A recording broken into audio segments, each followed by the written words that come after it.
Assalamualaikum warahmatullahi wabarakatuh.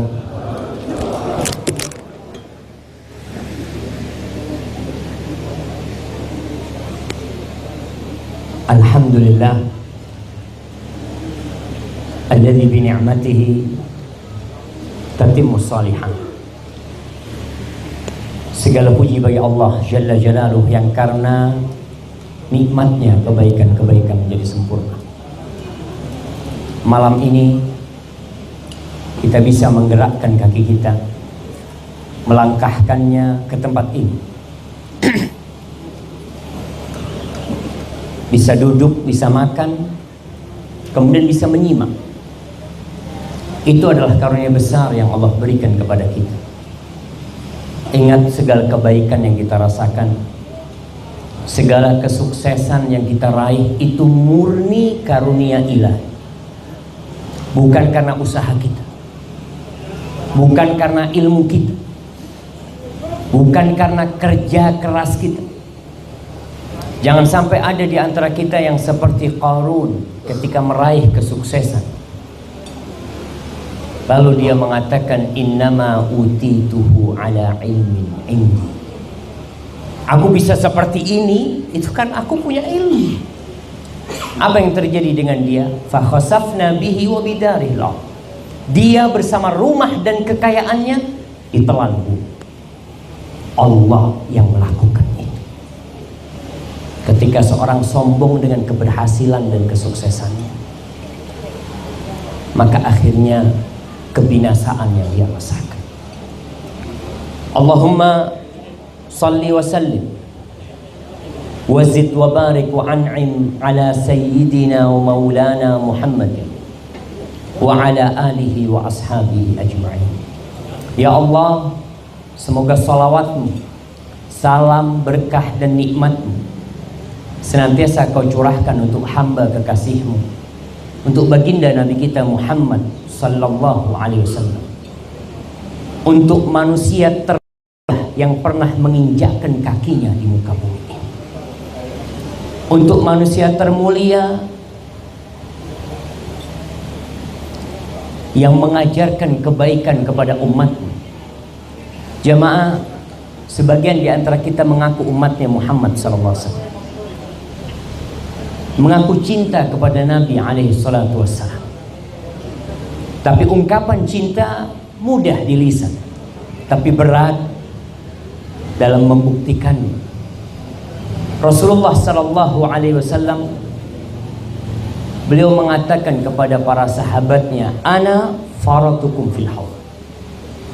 Aku akan menanti kalian, aku akan lebih dulu sampai ke telaga, aku akan tunggu kalian di sana. Tapi ternyata ada di antara umat Rasul sallallahu alaihi wasallam yang dihalau dari telaga. Ketika Nabi menanti umatnya sallallahu alaihi wasallam di telaga, belum melihat umatnya dari bekas wudhu mereka. Tiba-tiba tatkala para orang-orang Islam mendekat ke telaga Nabi alaihi salatu wassalam, sama malaikat dihalau, sebagaimana unta-unta tersesat dihalau dari telaga ketika di dunia. Apa jawab Rasul SAW ketika melihat hal itu? Beliau mengatakan, ummati, ummati, umatku, kata Nabi SAW. Malaikat mengatakan, innaka ma tadri ma ahdatsu ba'dak. Engkau nggak tahu apa yang dikerjakan oleh umatmu setelah kau mati. Apa sebenarnya kelakuan-kelakuan mereka? Lalu Nabi mengatakan sallallahu alaihi wasallam, suhqan suhqan, udah jauhkan mereka. Semoga kita tidak termasuk yang dijauhkan dari telaga Rasul sallallahu alaihi wasallam.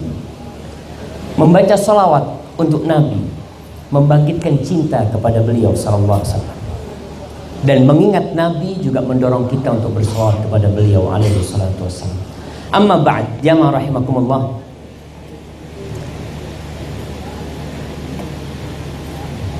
Sejatinya Rasulullah sallallahu alaihi wasallam itu membenci tidur sebelum Isya dan samar setelah Isya.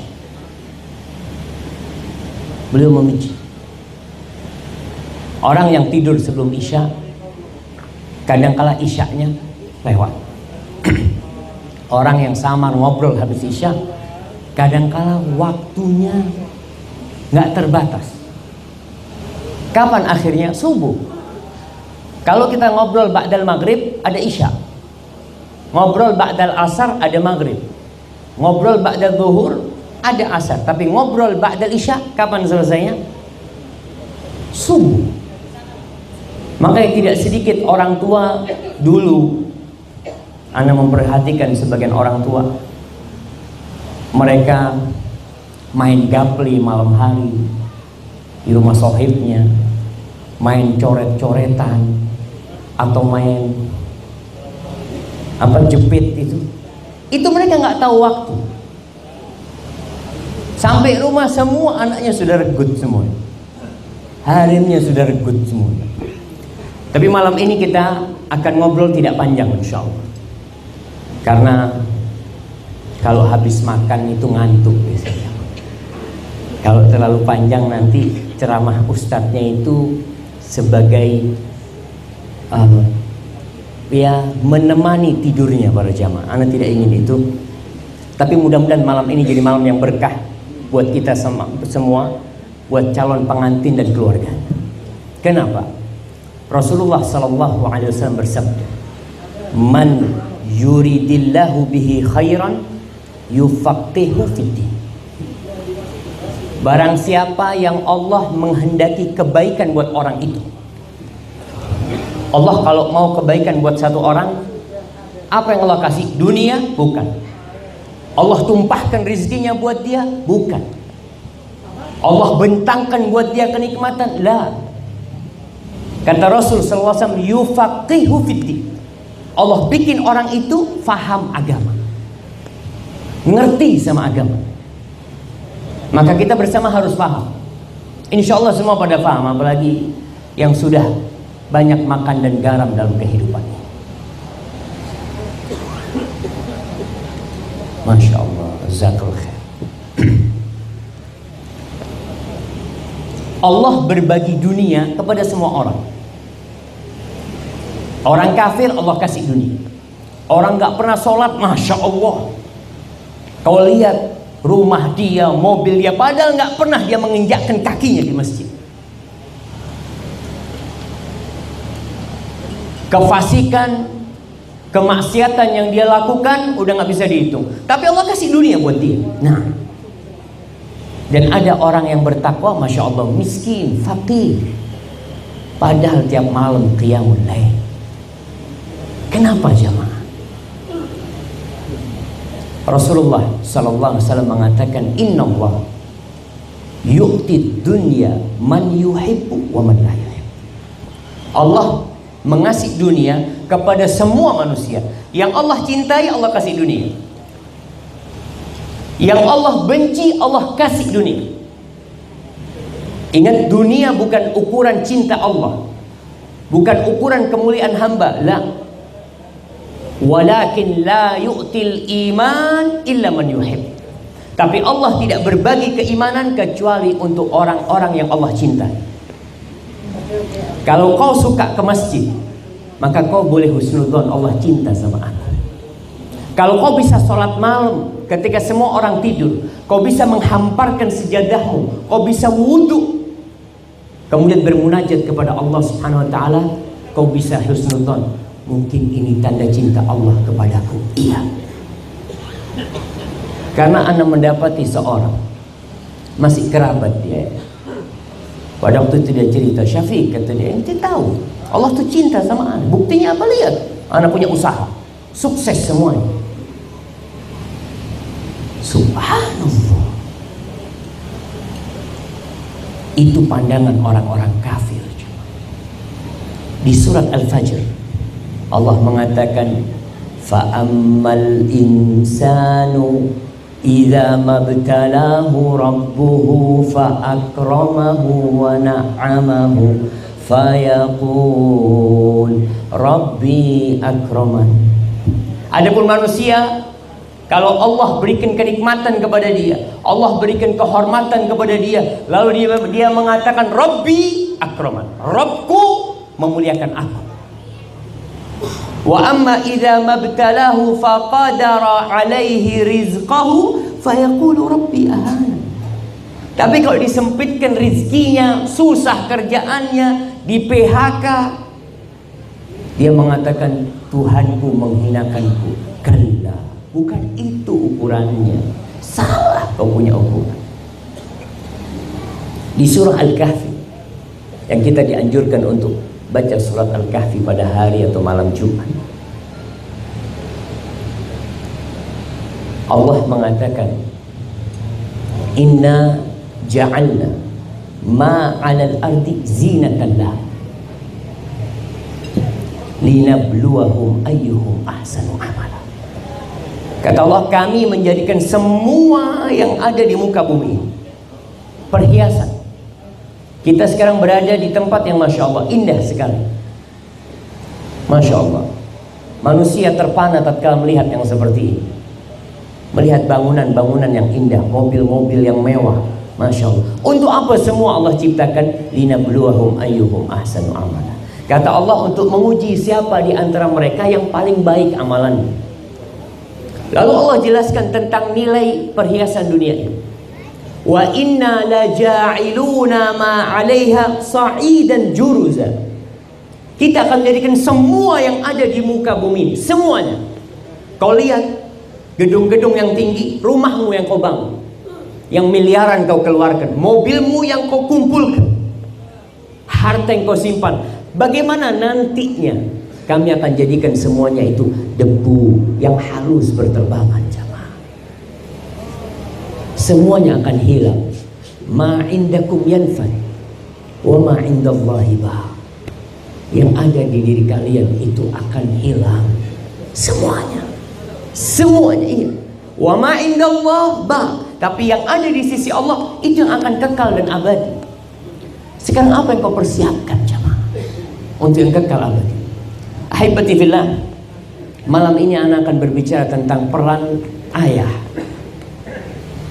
dalam memasukkan anaknya ke dalam surga.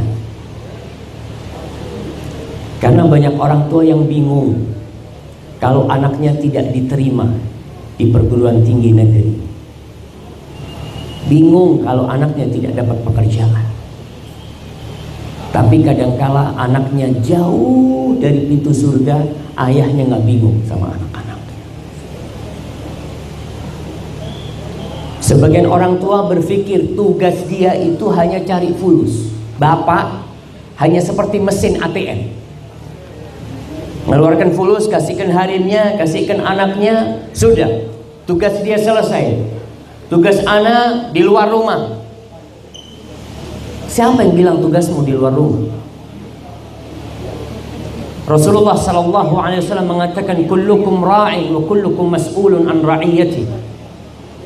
Semua orang di antara kalian adalah pemimpin, dan semuanya akan dimintai pertanggungjawaban atas apa yang dia pimpin. Dan orang tua, bapak itu pemimpin di rumah.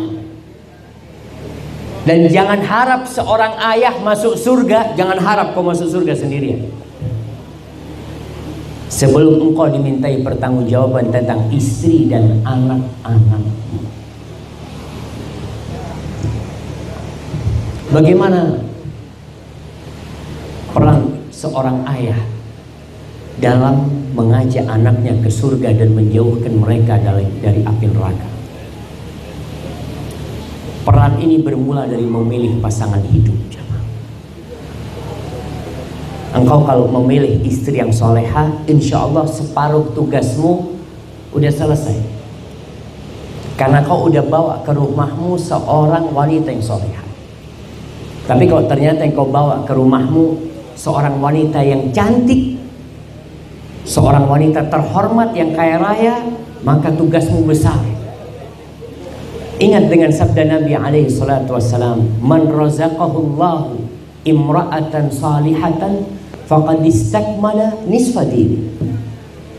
Barang siapa yang Allah kasih rizki istri yang soleha, separuh agamanya selesai. Falyattaqillah fi syatril baqi. Hendaklah dia bertakwa kepada Allah di setengahnya lagi.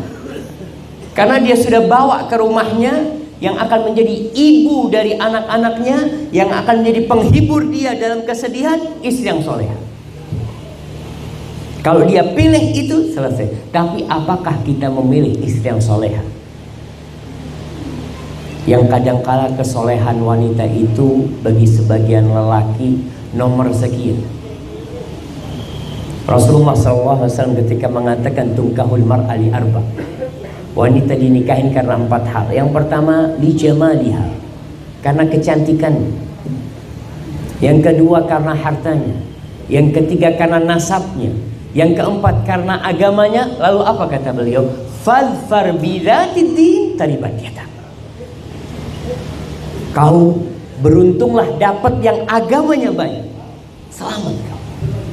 Tapi sebagian jamaah apa kata dia? Ustaz, kalau dinnya bermasalah insya Allah bisa diperbaiki Ustaz. Tapi kalau wajahnya bermasalah susah Ustaz, nggak bisa dipermak. Allahu Akbar.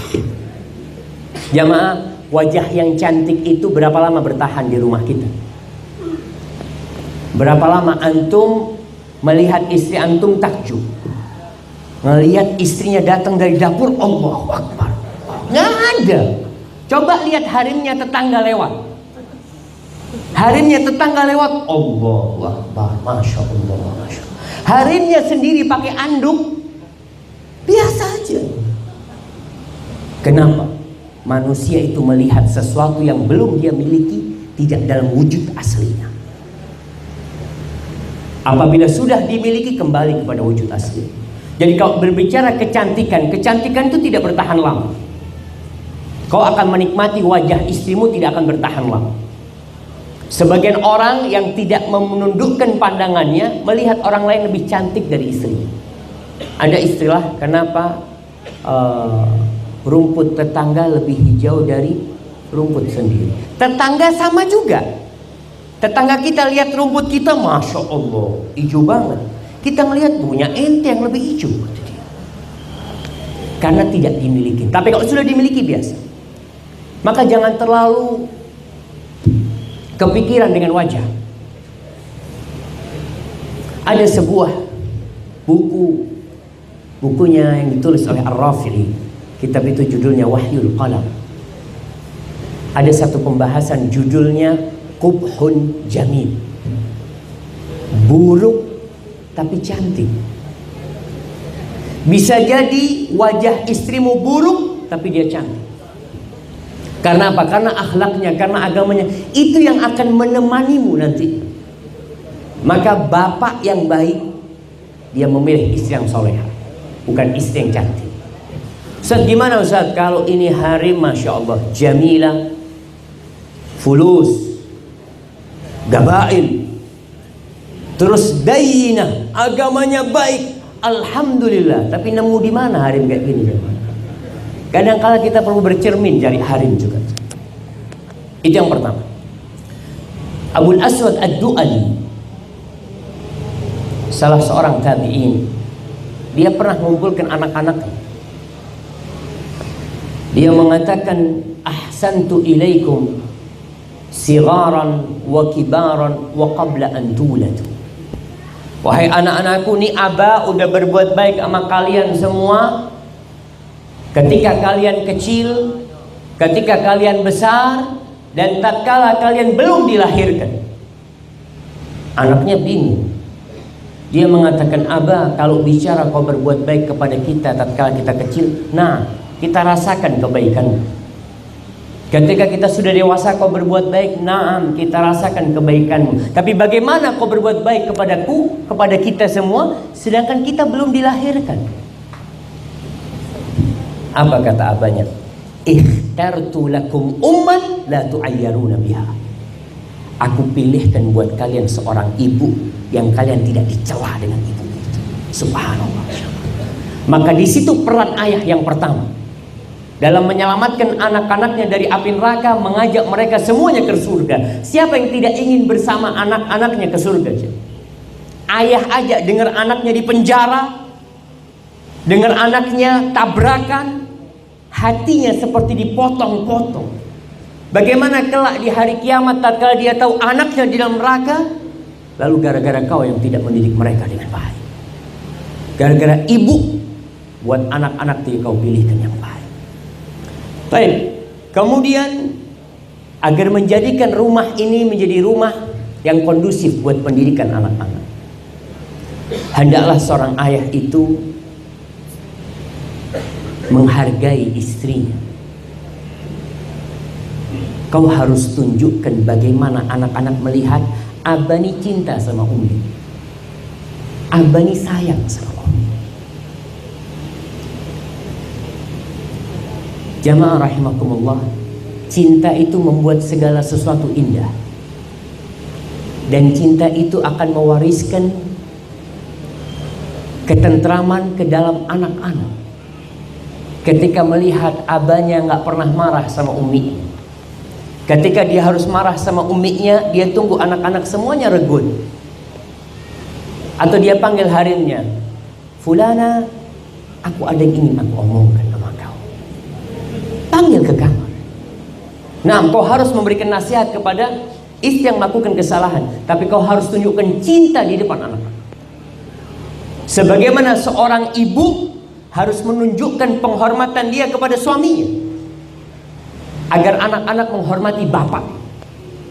Sebagian orang tua, sebagian bapak itu memang dia sendiri yang tidak memiliki peran, dia maunya itu. Dan sebagian ibu membantu hal itu. Sudahlah, kau nggak usah ngurusin bapakmu kerjanya cuma cari fulus. Ada sebagian orang tua yang sering disebut al-hadir al-ghaib, hadir tapi ghaib. Ada di rumah tapi seperti nggak ada. Kenapa nggak ada? Ya nggak tahu. Dia punya kesibukan sehingga anak-anaknya tidak bisa bermain sama orang tua. Maka yang kedua tadi, tunjukkan cintamu kepada istrimu agar anak-anak terdidik dengan cinta dan kasih sayang. Yang ketiga, kau harus punya waktu untuk bersama anak-anak. Orang tua, apalagi anak-anak ketika umur 2 sampai 6 tahun, itu butuh banget dengan peran seorang ayah. Apa yang perlu kau lakukan? Kau duduk sama mereka, bermain sama mereka. Jangan dikasih HP anak. Sebagian orang tua nggak ingin anaknya mengganggu. Apa yang dilakukan? Dikasih HP.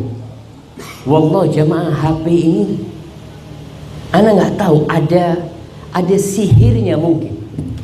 Anak umur 9 bulan nangis dikasih HP, diem. Dia lihat, subhanallah, dia pegang. Bapak-bapak nih, antum tahu salah satu orang terkaya di dunia,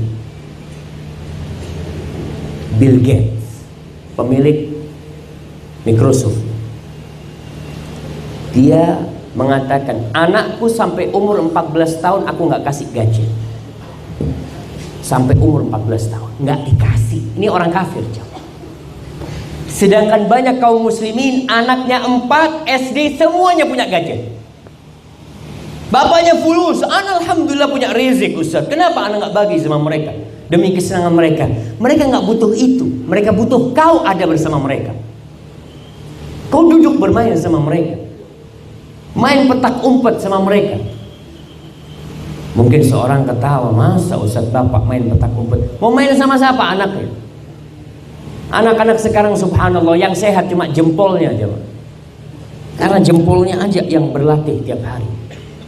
Kau main sama mereka, makan bersama mereka. Rasulullah Shallallahu Alaihi Wasallam, subhanallah, dulu ceritanya Walidi sama kira-kira, dia pesen sama anaknya, nggak boleh anaknya makan di luar, makan di rumah, bareng makan sama abah. Sekarang abah kadang-kala makan sendiri sini, makan di luar, anaknya nggak terurus makan. Rasulullah SAW duduk makan bersama anak istrinya, bukan anak Nabi alaihissalam. Ketika itu anak beliau alaihissalam udah pada besar, udah pada nikah. Ketika beliau menikah dengan Ummu Salamah, beliau makan sama anaknya Ummu Salamah, makan bareng, dan usahakan makannya satu nampan, bukan satu meja, satu nampan, karena itu akan membelah semua sekat-sekat yang ada antara engkau sama anakmu. Kalau satu meja makan, apalagi orang kaya ini mejanya besar cuma. Satu di pojok, satu di sana. Ada yang mejanya bundel. Jadi tinggal diputar makanan itu. Usahakan sekali-kali, kalau tidak tiap hari, kau makan satu nampan. Makan di bawah. Bagaimana ketika kepalamu beradu dengan kepala anakmu? Bagaimana ketika engkau mendapatkan daging yang bagus, lalu kau katakan, nah, kau makan ini dari abah. Subhanallah. Itu yang dibutuhkan anak-anak dari seorang ayah. Kau udah jarang ketemu sama anakmu, lalu kau tidak mengkhususkan waktu untuk makan bersama mereka. Makan bersama mereka, duduk sama mereka, cerita sama mereka. Dan ini penting. Allah saja memerintahkan kepada Nabi SAW untuk bercerita. Faksusil qasas. Kau cerita sama mereka. Dan anak-anak butuh cerita. Ya Ustaz, kan ibunya sudah cerita Ustaz. Iya, ibunya cerita, alhamdulillah. Kau sekali-kali duduk sebelum tidur, cerita sama mereka. Namun sekali lagi, banyak orang tua yang sampai rumah anaknya sudah regut semuanya. Ada orang tua yang tidak betah di rumah. Datang syogol habis asar, maghrib udah keluar. Kapan balik? Nanti malam. Sudah regut semua. Jangan. Rasulullah SAW kepada seorang sahabat yang dia menghabiskan waktunya untuk ibadah saja marah. Bukan untuk main-main nih sahabat. Untuk sholat, untuk baca Al-Quran, dipanggil sama Nabi SAW. Beliau mengatakan, inna li nafsika alaika haqqa wali ahlika alaika haqqa. Kau punya hak dan istrimu punya hak, keluargamu punya hak. Di akhir hadis beliau mengatakan, fa'ati kulladzi haqqin haqqa. Setiap orang punya hak, kasih hak. Dan ini kadang-kala orang tua tidak peduli, jemaah. Bagi ibu-ibu, jadikan rumahnya surga, sehingga sang suami betah di rumah.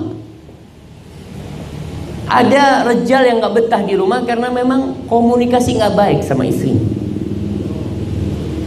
Dia mendapatkan surga di rumah sahib. Dia mendapatkan surga kadang-kala di tempat-tempat yang tidak baik, di kafe, di mana. Maka seorang istri bagaimana menjadikan rumahnya surga, sehingga suami di luar kepingin cepat pulang. Dengan cara apa? Ya insya Allah perempuan tahu dengan cara apa dia menjadikan rumahnya surga. Kemudian yang selanjutnya, orang tua perhatikan sholat. Sholat ini yang awal dihisab pada hari kiamat. Awwalu ma yuhasabu bihil abdu yaumil qiyamah as-sholat. Sholat yang pertama dihisab.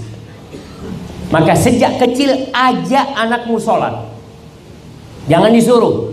Disuruh itu mulai umur 7 tahun. Sebelum 7 tahun diajak. Diberdirikan di sebelahnya, bawa ke masjid. Ustaz, umur berapa anak dibawa ke masjid? Ya kau lihat, anak yang sudah tidak mengganggu, udah mulai faham, walaupun namanya anak kecil susah di masjid itu kadang-kala. Rasulullah SAW bayangkan, beliau bawa cucunya ke masjid. Beliau taruh cucunya Umamah, anaknya Zainab binti Abil As, itu ditaruh di pundaknya jemaah. Soli ini jadi imam beliau. Kira-kira kalau ada seorang ustadz jadi imam bawa anaknya, apa kata jamaah di masjid? Hadza harimnya kemana?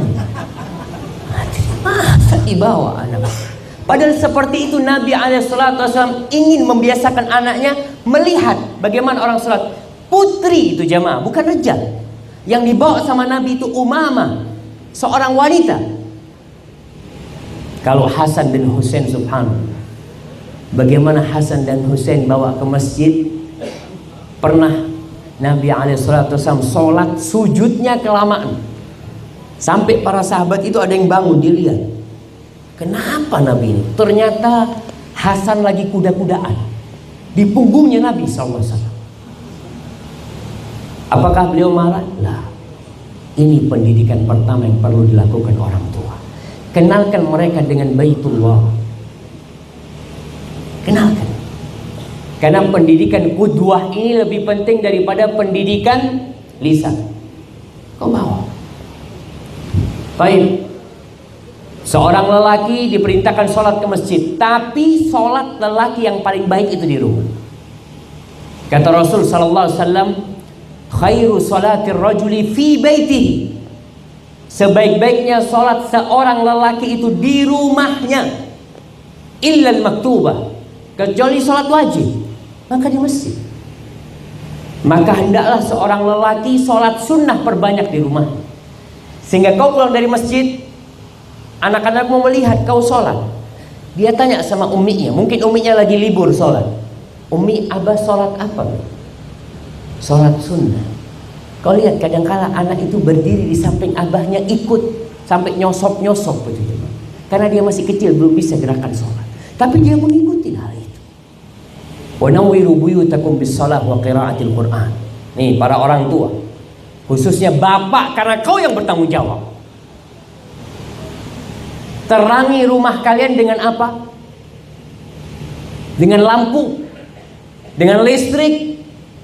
Sebagian orang tua, masya Allah, dia beli lampu dari kristal di ruang tamu, dari kristal di ruang keluarga. Dia beli pencahayaan yang terang sekali. Bukan itu yang dibutuhkan keluargamu. Kata Rasul sallallahu alaihi wasallam, terangi rumah kalian bis shalah wa qiraatil Qur'an. Nggak apa-apa kok gelap gulitang ada listrik di rumahmu, tapi kau sholat dan membaca Al-Quran, itu sudah terang rumahmu buat anak-anak. Kau bisa bayangkan ketika anak lihat abahnya pegang Quran. Sekarang apa yang dipegang sama abahnya? HP itu. Nah, ngaji. Anaknya disuruh ngaji, abahnya pegang HP. Apa yang terjadi dengan kita jemaah? Tapi itulah kata Rasul, kata Allah Subhanahu wa taala, alhaakumut takatsur hatta zurtumul maqabir. Kalian sibuk dengan memperbanyak harta, memperbanyak. Kau lihat ada seorang yang sampai titik sudah aman kekayaan dia, udah nggak butuh dia menambah hartanya, cukup hartanya buat 7 keturunan, tapi dia sampai ke tingkatan menimbun harta. Alhaakumut takatsur. Sampai kapan? Hatta zurtumul maqabir. Lupa dengan kewajiban-kewajiban menyelamatkan anaknya dari api neraka. Baca Quran jemaah. Kau dengarkan tuh bacaan anakmu. Alhamdulillah anak-anak sekarang jauh lebih pintar dari orang tuanya. Anak-anak hafal doa masuk kamar mandi. Kita ada sebagian yang sampai mati nggak tahu doa masuk kamar mandi. Karena kita nggak mau belajar. Doa masuk masjid, keluar masjid, doa naik kendaraan. Kau ajarin anakmu naik kendaraan, nah jangan lupa baca doa. Bismillah, alhamdulillah, Allahu akbar, Allahu akbar, Allahu akbar. Subhanalladzi sakhkhara lana hadza wa ma kunna lahu muqrinin wa inna ila rabbina lamunqalibun. Biasakan anakmu. Siapa pemimpinnya? Kau pemimpinnya. Siapa lagi? Ustaz, anak nggak hafal. Ya kau harus belajar. Kau belajar. Nggak ada kata terlambat buat belajar jemaah. Dan belajar sekarang ini jauh lebih mudah daripada zaman dulu. Maka ingat, itu hak anak kita. Kau sholat, kau baca Al-Quran, ba'dal maghrib umpamanya sama hari mutadarus sama anak-anak. Ustaz, anak-anak udah ada guru ngajinya. Nggak masalah guru ngaji. Kau panggil guru ngaji, kau bayar mereka. Dan ini bermasalah juga jemaah. Kadang-kala kita kurang menghargai guru agama, guru ngaji. Kalau kau datangkan les privat bahasa Inggris, berapa biasanya dibayar di Cilacap? Privat bahasa Inggris berapa jemaah? Miliun sampai miliun. Kalau panggil guru ngaji ke rumah, 150, 200. Syukur jemaah, wallahi kita tidak menghargai agama. Kita nggak menghargai agama itu. Kita hargai dunia dengan harga yang mahal, padahal bakal jadi debu yang berterbangan. Kok ketika panggil guru ngaji kau tidak hargai mereka? Itu yang terjadi sama kita.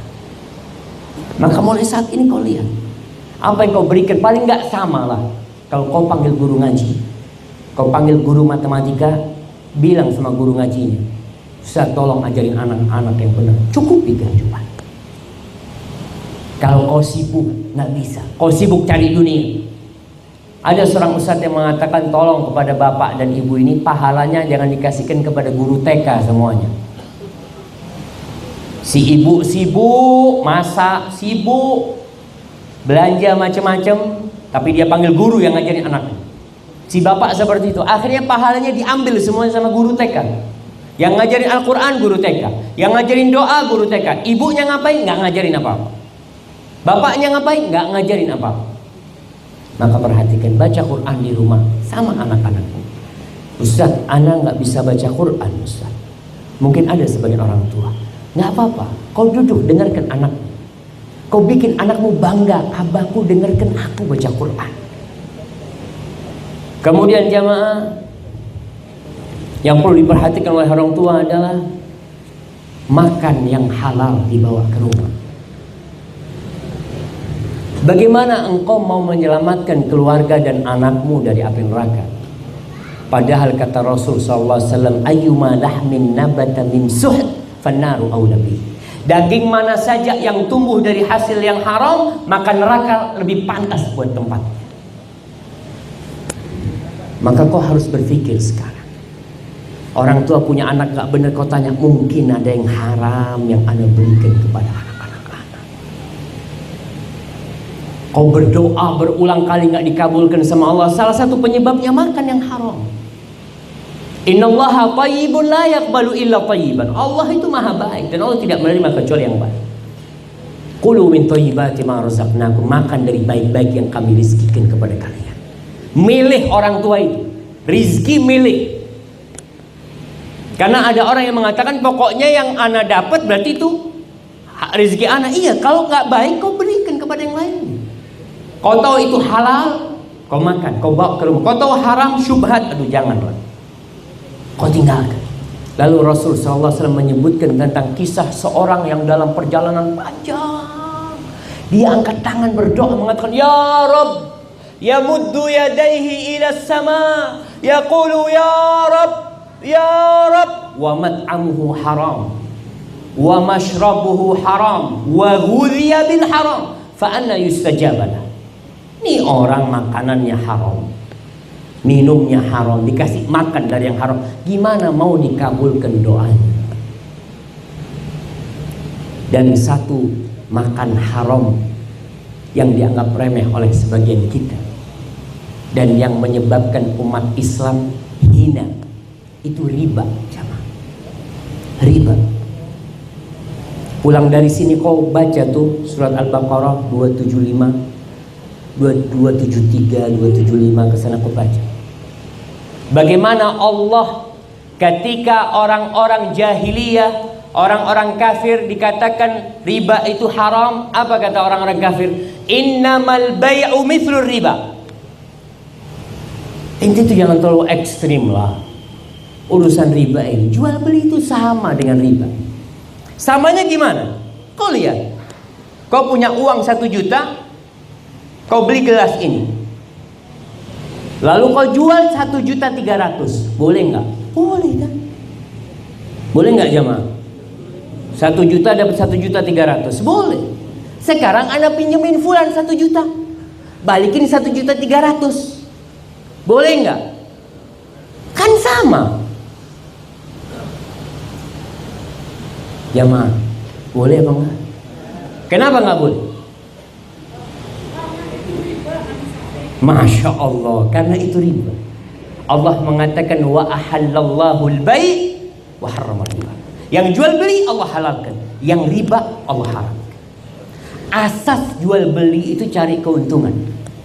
Asas utang piutang itu membantu, bukan cari keuntungan. Makanya orang yang ngutangin orang lain itu dapat pahala sedekah. Jangan kau berharap keuntungan duniawi. Kalau kau mau cari keuntungan duniawi dari meminjamkan, maka akadnya beda lah bagi hasil kau. Kau dapat untung, kau dapat rugi kalau dia rugi. Wa ahallallahu al-bai'a wa harrama riba. Dan kita lihat sebagian orang dan banyak di antara kita yang punya prinsip, Ustadz kalau nggak riba nggak bisa usaha, nggak bisa sukses. Dari mana dapat modal? Wallahi jamaah, ini racun jamaah. Ketika engkau sudah mengatakan nggak bisa kecuali dengan riba, berarti salah aturan yang Allah bikin. Ketika Allah mengharamkan riba, dan kau tahu jangan main-main dengan dosa riba. Allah tuh mengumumkan perang kepada orang-orang yang makan riba. Allah mengatakan, ya ayyuhalladzina amanu taqullaha wa dharu ma baqiya minar riba in kuntum mu'minin. Wahai orang-orang yang beriman, bertakwalah kalian kepada Allah dan tinggalkan sisa-sisa riba. Jangan kau berikan kepada anakmu, jangan kau bikin bangun rumahmu, jangan kau bikin beli tempat tidur buat anakmu, baju buat anak-anakmu. Tinggalkan sisa-sisa riba. In kuntum mu'minin. Kata Allah, kalau kau beriman. Kalau kau nggak beriman, monggo fadl kau makan tuh riba. Fa in lam taf'alu. Kalau kau tidak melakukan itu, karena berat, karena kau merasa nggak mungkin, masa sekarang nggak pakai riba, nggak mungkin. Fa in lam taf'alu, fa'dzanu biharbin minallahi wa rasulih. Maka diumumkan perang dari Allah dan Rasulnya buat kalian. Kenapa riba ini jamaah? Kok dosanya besar? Lebih besar dari zina? Iya. Karena kau meremehkan. Sebagian orang mengatakan, na'udzubillah minaz zina. Mudah-mudahan anak keturunan anak diselamatkan dari zina, dijauhkan dari zina. Na'udzubillah minaz zina. Tapi riba kok nggak pernah doa seperti itu. Rasulullah SAW mengatakan, ar-riba Ithnan aw thalathu sab'una ba. Riba itu dosanya ada 73-72 pintu. Adnaha, yang paling ringan, misla an ya'ti ar-rajul ummahu, seperti orang menzinai ibunya sendiri. Seperti orang, itu yang paling ringan dosa riba. Dan kau meremehkan. Kau makan tuh riba, kau berikan kepada keluargamu. Pada dosa yang paling ringan seperti berzina dengan ibunya sendiri. Dalam hadis riwayat Ahmad, Nabi SAW mengatakan, dirhamun riba ya'kuluhu ar-rajul wa huwa ya'lamuhu ashaddu min 36 zanya.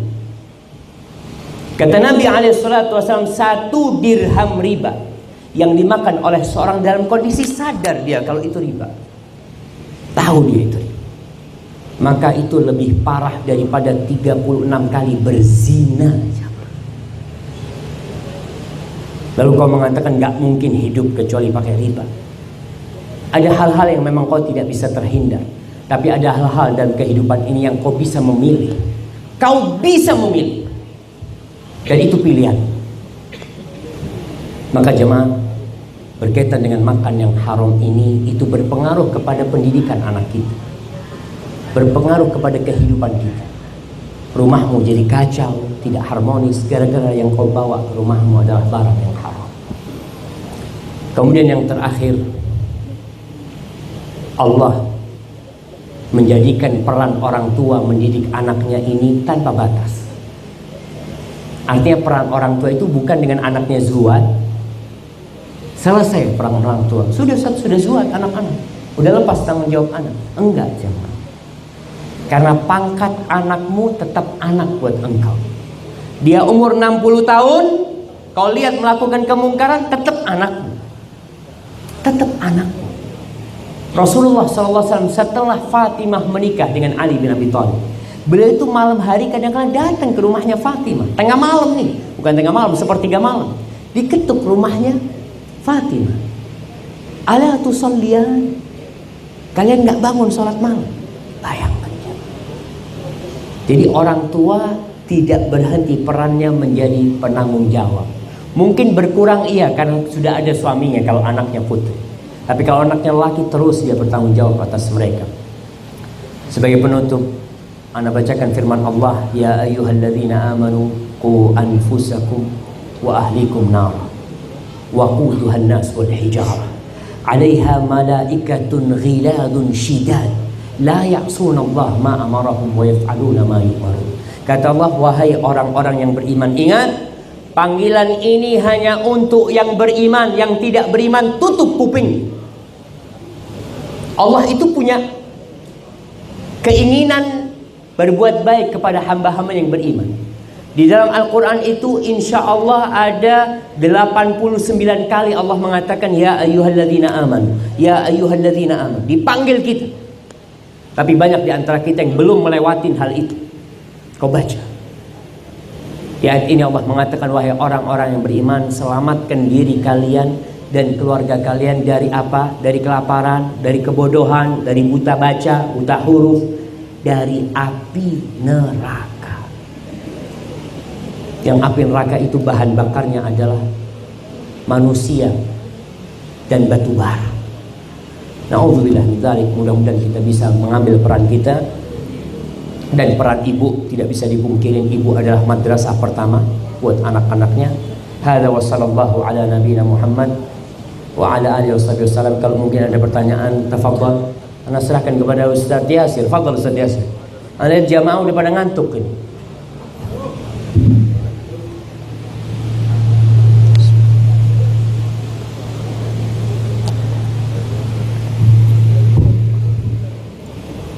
Pertanyaan yang sudah siap.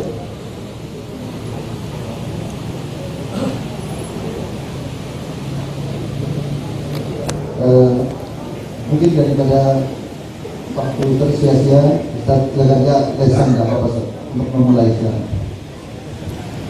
Assalamualaikum warahmatullahi wabarakatuh. Waalaikumsalam warahmatullahi wabarakatuh. Ada satu pertanyaan, Ustaz.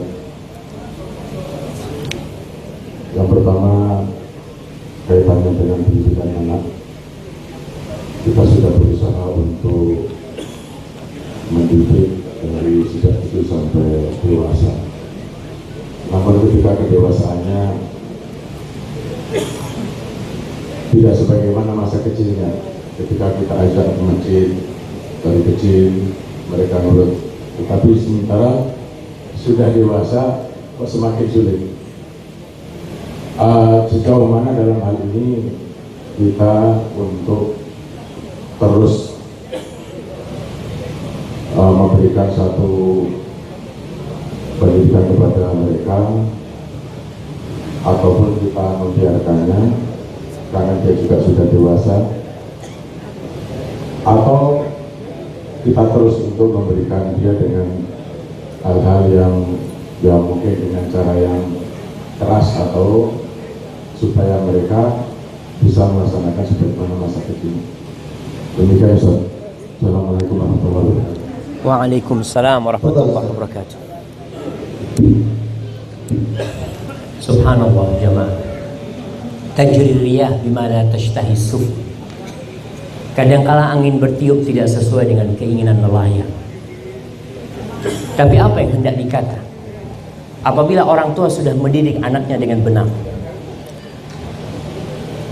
anak itu tumbuh besar dalam pendidikan yang baik. Tadi dikatakan di masa kecilnya dia sholat, dia mungkin dia ngaji, dia taat kepada Allah. Ketika dewasa dia meninggalkan itu semua. Apa yang harus dilakukan oleh orang tuanya dalam kondisi seperti itu? Ketahuilah bahwasanya orang tua itu tidak bisa memberikan hidayah kepada anak, tapi dia hanya bisa menyampaikan hidayah itu kepada anak. Apabila orang tua sudah menyelesaikan tugasnya, artinya dia mendidik anaknya sejak kecil sesuai dengan perintah. Karena ada orang tua yang baru mendidik anaknya telat. Baru nyuruh anaknya sholat umur 10 tahun umpamanya. Padahal seharusnya disuruh umur 7 tahun. Nah, tapi ketika dia telat maka dia harus banyak-banyak istighfar. Ketika semua tugas sudah dia laksanakan dan anaknya tidak benar, tidak berhenti tugas orang tua. Apakah harus ngerasin dia? Udah nggak bisa. Berbeda. Ketika dia kecil, orang tua masih kuat, bisa memukul dia. Nabi SAW mengatakan, muru auladakum bisolati li sab'in wadribuhum 'alaiha li 'ashrin. Pukul anakmu kalau nggak sholat, umur 10 tahun kau pukul. Tapi ketika dia sudah besar, memukul dia tidak menjadi solusi. Yang ada anak-anak kalau dipukul kabur dari rumah, pergi dari rumah meninggalkan rumah. Dan mungkin itu akan lebih merusak dia. Maka tugas orang ketika itu pendekatan sama anaknya. Tadi jamaah, bagaimana supaya orang tua ini didengar sama anaknya? Maka kau harus dekat sama mereka sejak mereka kecil. Anak itu kalau ada apa-apa ngobrol sama orang tuanya. Sekali-kali kau ajak anakmu mancing sama anak ketika dia kecil, hanya untuk berdekatan sama dia, hanya sekedar untuk mengajarkan masang cacing sama dia. Si anak mendapatkan bahwasanya orang tuanya perhatian sama dia. Tapi ada orang tua yang nggak peduli sama anaknya, sehingga ketika anaknya dewasa nggak mau dengar dari abahnya, karena kau memang sudah tidak dekat sama dia. Maka setelah anak-anak dewasa, tetap kau kasih nasihat. Seperti Nabi Nuh alaihissalam, beliau nggak pernah berhenti sampai ketika air meluap dan hujan turun. Beliau mengatakan kepada anaknya, ya bunayya arkam ma'an, anak ayo naik sama kita. Bukan berarti udah dewasa, udah selesai tugas itu, tidak. Tetap dibantu dengan doa, karena semuanya sudah ditetapkan sama Allah sebelum penciptaan langit dan bumi ini 50.000 tahun. Maka doa yang perlu dikuat ketika anaknya jauh dari ketaatan. Orang tuanya yang harus lebih taat sama Allah, lebih dekat sama Allah. Dan jangan takut jemaah, ketika orang tuanya soleh, insya Allah Allah jaga anak-anak.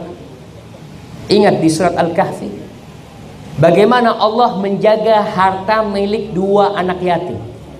Kenapa? Fakana abuhuma wa kana abuhuma shalihan. Bapaknya itu orang soleh. Maka tadi terus berdoa memohon kepada Allah, disodakoin anak. Artinya kau sodakoh sebagai bentuk tawasul sama Allah buat anak-anakmu. Ya Allah, aku sodakoh, ya Allah, ini wakaf buat masjid, aku minta kau perbaiki anak hamba, ya Allah. Kau puasa Senin Kemis, kau minta, ya Allah, aku minta kau kabulkan doa hamba, perbaiki anak hamba. Dan terus berdoa berharap sama Allah, jangan putus asa, jangan putus asa.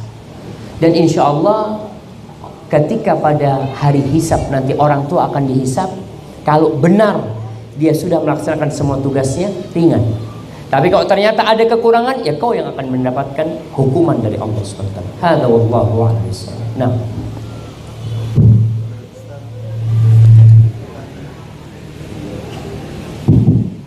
pertanyaan berikutnya Ustaz.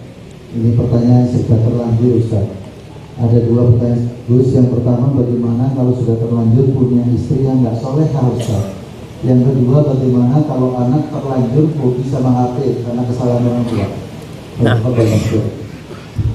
Masya Allah, barakallahu fikum. Ya, yang terlanjur punya istri nggak soleha, pertama istighfar. Dia harus banyak bertobat. Kenapa? Karena itu perempuan pilihan. Dan mungkin kau juga nggak soleh, sehingga kau pilih itu perempuan. Maka yang pertama istighfar. Yang kedua, tiada gading yang tak retak. Ya, tetap insya Allah istrimu bisa diperbaiki. Dengan kau banyak istighfar, memperbaiki diri, perbaiki hubunganmu sama Allah Subhanahu wa Ta'ala. Mudah-mudahan Allah memperbaiki hubunganmu sama istri. Kau harus lebih punya banyak waktu sama istrimu yang tidak soleha. Kau bawa dia ke pengajian, kau bawa dia ke tempat-tempat yang baik. Kau carikan sohib-sohib buat dia. Karena kadang-kala perempuan sohibnya ya kerjanya hanya ngerumpi, hanya macam-macam. Tapi kalau dia wanita soleha, insya Allah dia akan menjaga anak-anaknya. Itu yang sudah terlanjur. Yang kedua, yang terlanjur anaknya suka main HP. Sama, kau istighfar. Karena itu dosamu, bukan dosa anak. Dosa. Terus bagaimana sekarang? Kau cari pengganti HP. Anak-anak itu butuh kegiatan jamaah. Anak rasakan. Anak di rumah, anak-anak nggak punya HP. Tapi kadangkala kalau ibunya masak, mereka pegang HP ibunya. Kalau diambil, Masya Allah, itu teriak-teriak. Sampai yang kecil, yang umur 30 bulan, itu kalau HP diambil, mereka teriak-teriak, nangis, geluser gitu. Apa yang harus dilakukan? Dia butuh kegiatan. Kau ajak dia main apalah? Main kuda-kudaan sama dia. Ada permainan yang kuno tapi sampai hari ini masih bisa dimainkan. Blok Ka'abah itu yang disusun jadi rumah-rumahan. Main apalah sama mereka sehingga dia lupa sama HP itu. Lama kelamaan kecanduan dia akan hilang. Itu yang pertama caranya. Yang kedua, kau jangan pegang HP di depan anakmu. Kau jangan pegang HP di depan anak. Jadi ketika anak-anak main dan kau pegang HP, anak-anak kepingin lihat apa yang kau lihat. Tapi kalau HP itu kau taruh, maka anak-anak tidak akan berharap HP tersebut kau sebagai contoh dalam rumah. Insya Allah mudah-mudahan anaknya bisa menjadi lebih baik. Hadza wallahu a'lam bishawab. Pertanyaan berikutnya Ustaz, ini terkait dengan zaman now Ustaz. Bagaimana hukumnya suami istri yang hobi pamer kemesraan di medsos? Zaman apa? Zaman now. Zaman al-an. Masya Allah, sahih. Sampai istilah mereka pun seperti itu jemaah. Baik, kenapa sih mereka menampakkan kemesraan mereka di depan orang? Ingin apa? Ini orang-orang sakit jemaah. Iya. Jadi sampai disebutkan oleh seorang psikologi, anak baca itu, bahwasanya orang-orang yang suka pamer diri mereka, bukan cuma pamer kemesraan ya, suka selfie mereka. Di mana-mana selfie, situ selfie, situ selfie, itu sakit. Perlu diobati. Karena dia ingin menunjukkan eksistensi diri dia. Padahal dia la syai'. Dia itu bukan apa-apa sebenarnya, tapi ingin menunjukkan dirinya kepada orang. Maka buat orang yang suka menunjukkan kemesraan di depan orang banyak, tunjukkan kemesraanmu itu di depan istrimu aja. Hubungan suami istri di dalam rumah itu hubungan yang tanpa basa-basi, apa adanya. Tapi kalau sudah keluar rumah itu kebanyakan basa-basi, hanya mencari sensasi. Kita lah, nggak usah ngomongin orang lain. Kita nih kalau ketemu sohib, ahlan wa sahlan, kif halak, bukhair, hayyakumullah. Coba sampai rumahnya, ketemu harimnya, ditelepon harimnya aja, iya, ono apa? Iya, subhanallah. Tapi kalau sohibnya yang telepon, masya Allah, kayak masuk surga. Basa-basi, tapi sama harimnya nggak ada, apa adanya. Sehingga disitulah Rasulullah SAW mengatakan khairukum li ahli.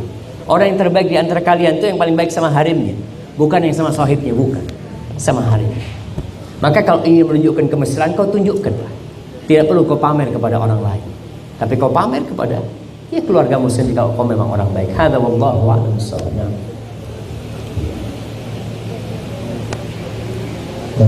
Berikutnya Ustaz, ini terkait riba Ustaz. Kalau riba itu haram dan dosa, berarti kan kita nggak boleh terjadi bank yang ribawi Ustaz.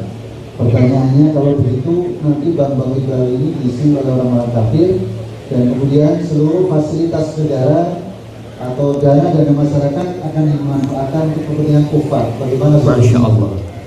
Makro. Masya Allah, Masya Allah. Ini pandangan yang wallahu a'lam bishawab, sebenarnya kurang tepat. Kalau umat Islam keluar dari bank, tutup bank, tutup. Kau lihatlah, yang rebutan kerja di bank muslim apa kafir? Kau lihat list yang daftar kerja di bank, dan kau cek sekarang di bank-bank, pekerja bank itu muslim apa kafir? Insya Allah mungkin 80-90% muslim. Jadi kalau muslimin tidak kerja di bank ribawi, apa yang terjadi? Terpaksa bank itu akan merubah sistem. Terpaksa. Di sini ada kekuatan publik, jamaah. Kenapa di akhir-akhir zaman ini kok banyak istilah syar'i? Kenapa? Karena publik menuntut perubahan.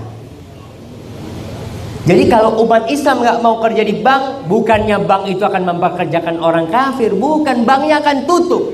Itu yang pertama. Kalau enggak, dia akan merubah sistemnya sesuai dengan keinginan umat. Antum lihat bank-bank konvensional, kenapa mereka buka seksi syariat? Kenapa? Untuk menjawab keraguan publik. Karena publik menuntut ada syar'i. Sahih. Itu yang dituntut. Kitanya umat Islam, kita itu jangan ikut arus. Dan usahakan umat Islam ini tidak jadi ekor jamaah. Yang namanya ekor, maaf, ekor itu di belakang dan digunakan untuk menutupi kekurangan. Kita harus ada di depan. Maka berkaitan dengan bank itu, sistem akan berubah tatkala umat Islam menuntut. Cuma sekarang umat Islam yang jumlahnya 87,1% di negeri kita ini, apakah mereka mau dengan syariat? Artinya sistem banknya itu sesuai dengan syariat, tidak ada riba. Sebagian nggak mau memang. Karena kita tahu negeri kita ini demokrasi yang dipakai mereka. Demokrasi itu yang menjadi sandaran utamanya apa? Suara terbanyak.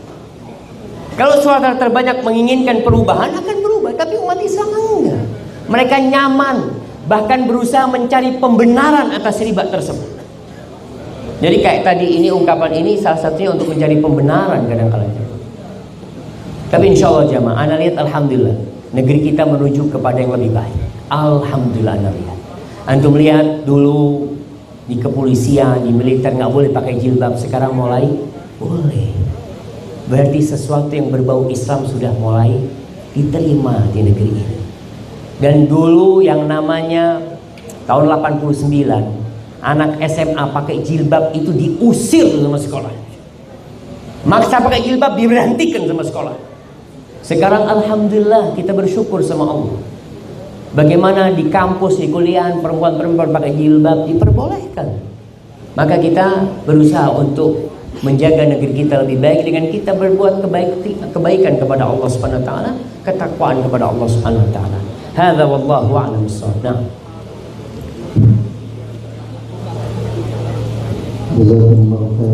Pertanyaan berikutnya, bagaimana hukum untuk orang tua yang terlalu mengekang anaknya yang sudah dewasa?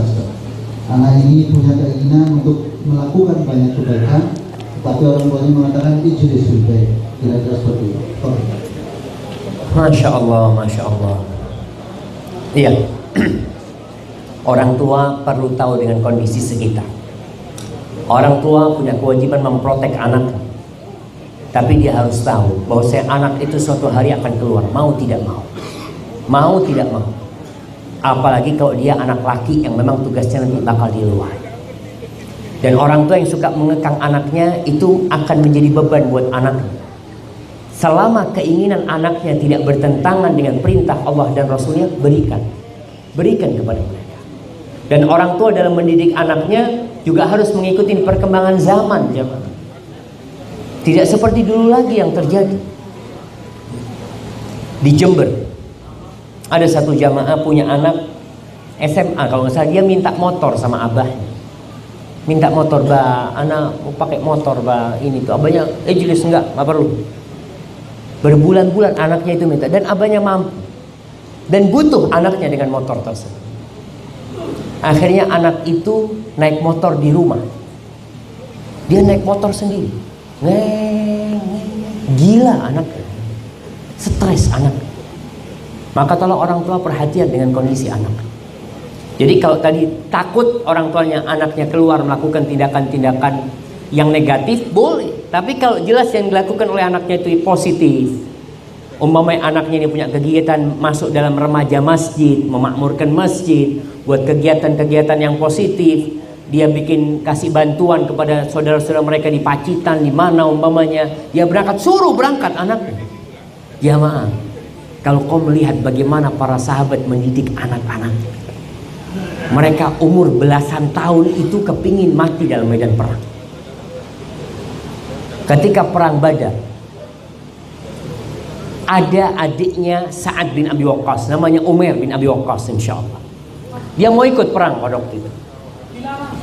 Dilarang sama abahnya, atau bukan sama, dilarang sama Nabi SAW karena masih kecil. Akhirnya nangis dia ini. Nangis. Saat minta sama Nabi SAW supaya diizinkan. Diizinkan. Itu yang makaikan pedang itu abangnya, Sa'ad yang makaikan pedang. Akhirnya dia tewas di medan perang. Ketika perang Uhud, sahabat-sahabat Nabi yang umur 13-14 itu, dalam perjalanan dari Masjid Nabawi menuju medan perang Uhud, di tengah jalan itu Nabi memberhentikan pasukannya untuk menseleksi mereka. Karena ada anak-anak yang ikut perang. Itu antum tahu, sahabat yang masih kecil, mereka itu jinjit jamaah, supaya kelihatan besar. Dia ingin mati di medan perang. Dididik untuk seperti itu oleh orang tuanya. Bahkan ada seorang sahabat Rafi' bin Khadij yang nggak boleh ikut perang ya. Hanya diminta sama Nabi SAW menunjukkan dia itu pandai bergulat, diperbolehkan sama Nabi SAW. Jadi tolong orang tua memperhatikan kondisi sekitar. Perlu khawatir dengan perkembangan zaman, tapi kalau dia lihat positif yang dilakukan anaknya, sahib-sahibnya sahib-sahib yang baik, ahlan wa sahlan, barakallahu fiik. Masya Allah, kalau kue keluar jamaah sampai subuh itu jamaah. Nah, barakallahu fiikum. Fadhal. Baik, pertanyaan berikutnya kembali ke terlanjuran Ustaz. Di rumah seseorang banyak sekali barang-barang elektronik, bahkan rumahnya juga kredit dengan riba, sehingga kalau suruh dilunasi sekaligus tidak mungkin Ustaz. Bagaimana solusinya? Wallah jamaah, ada orang yang memang tadi disebutkan semuanya riba. Mungkin bajunya juga riba, motornya riba, mobilnya riba, rumahnya riba. Mereka lakukan seperti itu. Bahkan ada yang harimnya riba.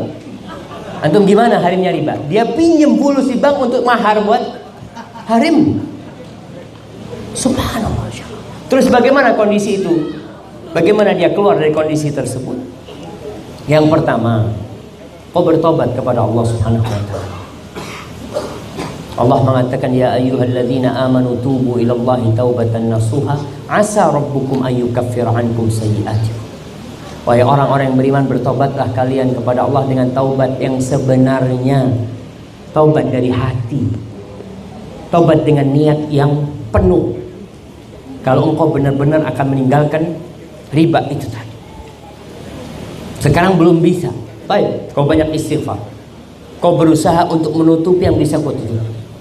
Jangan berleha-leha, karena kau dalam dosa sebenarnya. Kalau engkau tidak tahu, maka kau nggak dosa. Ustaz, dulu terus terang Anda nggak paham Ustaz.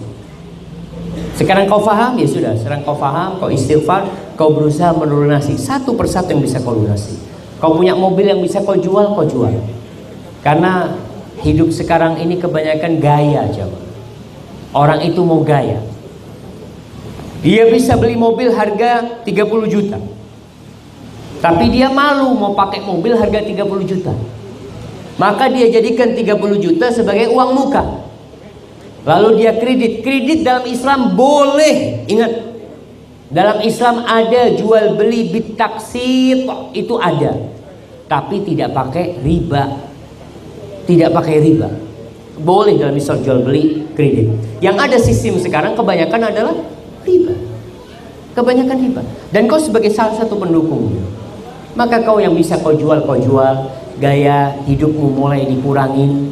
Dan insya Allah, wa man yattaqillah yaj'al lahu makhraja wa yarzuqhu min haitsu la yahtasib wa man yatawakkal 'ala Allah fa huwa hasbuh innallaha balighu amri qad ja'ala Allahu likulli syai'in qadra. Mungkin solusinya nggak langsung datang, semua sudah ada ketentuannya sama Allah, kau tinggal nunggu. Aku sudah jalani ya Allah. Kau husnudzon sama Allah. Jangan sampai mengatakan, Ustaz, ana ini sudah lama berdoa Ustaz, kok kayaknya belum ada solusi. Mulai kau seudon sama Allah, nggak dikabulkan doanya nanti sama Allah. Karena Allah itu tergantung prasangka hambanya. Ana inda dhanni abdi bi. Mau kau berprasangka baik sama Allah, Allah kasih kebaikan. Kalau berprasangka buruk, Allah kasih keburukan. Na'udzubillah min dzalik. Barakallahu fiikum. Mungkin seperti itu. Jazakumullah khairan. Pertanyaan berikutnya Ustaz, sejauh mana tanggung jawab orang tua terhadap anaknya yang susah diatur? Bahasanya di sini susah dapat hidayah. Orang tua tiri, Iya. bapak tiri, Mungkin anak tiri ya, anak tiri. anak istrinya kalau itu. Baik. Tadi Rasul sallallahu alaihi wasallam mempunyai beberapa anak tiri, anak istri. Bagaimana Rasulullah sallallahu alaihi wasallam mendidik mereka? Beliau mendidik mereka dengan cinta sallallahu alaihi wasallam. Perlu kedekatan. Kadangkala anak tiri itu merasa keberadaan kau itu mengganggu mereka. Engkau hanya merintah, nyuruh, marah sama dia. Kau harus ganti yang seperti itu. Kau jadikan dia sebagai anakmu, apalagi kalau dia anak yatim. Artinya bapaknya meninggal dunia. Sejatinya anak tiri jamaah itu tetap tanggung jawab bapaknya juga kalau bapaknya masih hidup. Nih ingat, bapak-bapak yang bercerai, yang punya anak, yang anaknya itu hidup sama ibunya, tetap kau punya tanggung jawab sama tuh anak. Jangan berpikir karena ikut ibunya yang tanggung jawab. Kau bertanggung jawab. Bertanggung jawab apa? Semuanya. Nafkah, pendidikan, kau tetap bertanggung jawab. Tapi dengan keterbatasan kalau memang dia jauh dari dirimu. Maka bagi orang tua yang punya anak tiri yang tadi dikatakan susah dapat hidayah, maka berusaha tetap menjaga hubungan baik sama dia, makan bersama mereka, duduk sama mereka, kemudian kasih hadiah mereka, didik mereka dengan cinta dan kasih sayang. Sisanya serahkan sama Allah Jalla Jalaluhu. Wallahu a'lam bishawab. Kita sampai jam berapa Ustaz ya? Dua pertanyaan lagi, Ustaz. Dua pertanyaan lagi, tenang jamaah. Dua pertanyaan lagi. Nanti Ustaz kembali ya. Baik Ustaz, pertanyaan berikutnya masih kembali soal riba. Bagaimana hukum seseorang yang menggunakan mobil dinas yang dibeli dengan riba, Ustaz? Mobil dinas kan bukan urusan dia. Itu mobil yang dia dapat dari dinas dia, dan bukan dia yang riba sebenarnya. Dia tidak melakukan riba sebenarnya. Dia menggunakan kendaraan yang dia dapat karena dinasan dia. Allahu kayaknya ada masalah ketika itu sebagai tidak ada peran langsung dia dalam urusan riba itu sendiri. Hadza wallahu a'lam, walaupun mungkin lebih baik berhati-hati. Baik, yang terakhir Ustaz, masih terkait dengan masalah pendidikan orang tua terhadap anak, sehubungan dengan keterbatasan dirinya di dalam ilmu agama, maka orang tua kemudian menyekolahkan ke sekolah-sekolah yang memberikan bobot pelajaran agama cukup banyak. Dan sepertinya setelah demikian orang tua merasa selesai tugasnya. Bagaimana nasihat kepada orang tua seperti ini? Subhanallah jemaah. Iya, di antara perkembangan Islam yang menyenangkan di negeri kita ini, banyaknya sekolah-sekolah Islam. Sekolah-sekolah Islam yang berkualitas ya. Dulu sekolah-sekolah yang bagus itu sekolahan Katolik. Antum lihat di mana-mana. Banyak pejabat-pejabat muslim, orang-orang kaya itu sekolahnya di sekolahan Katolik. Sekarang alhamdulillah banyak sekolah Islam. Dan banyak orang tua dulu menyekolahkan anaknya ke pesantren itu kalau anaknya nakal. Seakan-akan pesantren itu bengkel buat anak nakal. Dan anak merasakan teman-teman anak di pesantren itu ada yang minum, ada yang gak sholat sama orang tuanya. Ketika anaknya gak benar, angkat tangan orang tuanya, fadhol, anak masukkan pesantren, dengan harapan anaknya lulus jadi ustadz. Enak banget orang tua seperti itu. Kau ngurus anak satu gak bisa.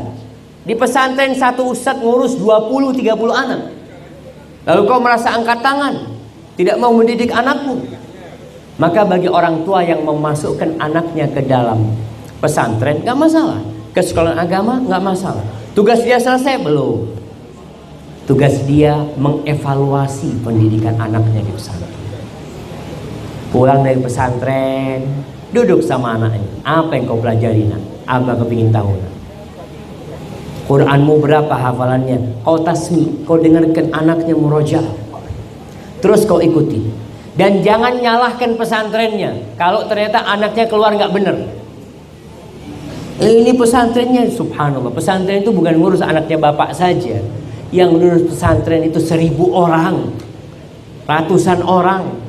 Anaknya bapak sudah berusaha ditaruh di lingkungan yang baik. Oleh anak punya sahib di pesantren jamaah, masya Allah.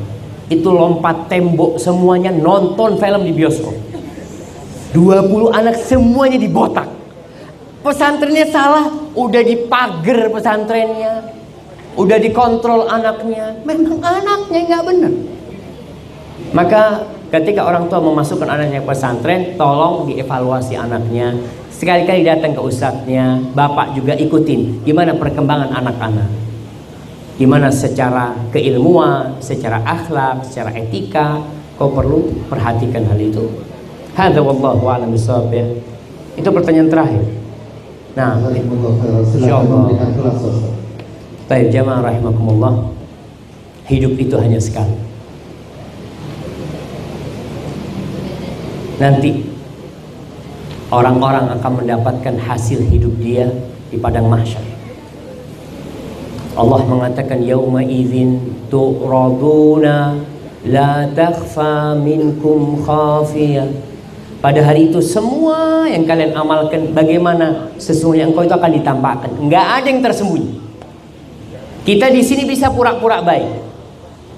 Kita bisa.